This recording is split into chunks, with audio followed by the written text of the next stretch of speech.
Noong panahong iyon, sina Jesus at ang kanyang mga alagad ay nagdaan ng Galilea. Ayaw ni Jesus na malaman nito ng mga tao sapagkat tinuturuan niya ang kanyang mga alagad.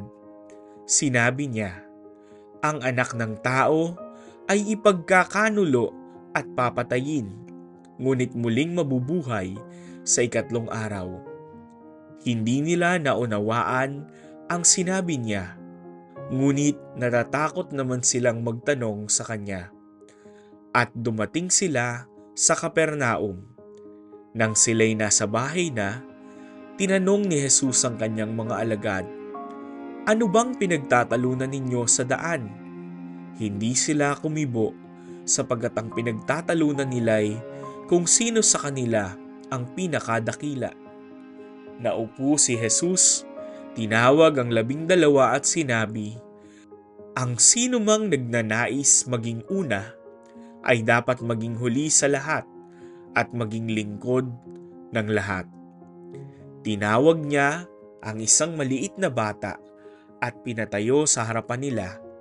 Pagkatapos, kinalong niya ito at sinabi, "Ang sino mang tumanggap sa isang maliit na batang tulad nito, alang-alang sa akin, ay tumatanggap sa akin.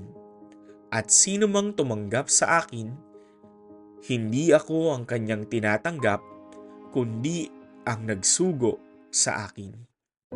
Sa kaharian ng Diyos, kabaligtaran sa sistema ng mundo ang nananaig. Kung sa mundo, bida ang mga mayayaman, makapangyarihan, at matatalino, sa kaharian ng Diyos, bida ang mahihirap at mahihina. Larawan ito ng pagpapahalaga ni Kristo sa mga naiiwan, natatapakan, nahuhuli at nawawala. Hindi naman ito nangangahulugang hindi nakasali ang iba. Ang mga mayroon ang dapat manguna para magkaroon din ang mga wala. Ang mga makapangyarihan ang magbibigay ng lakas sa mahihina.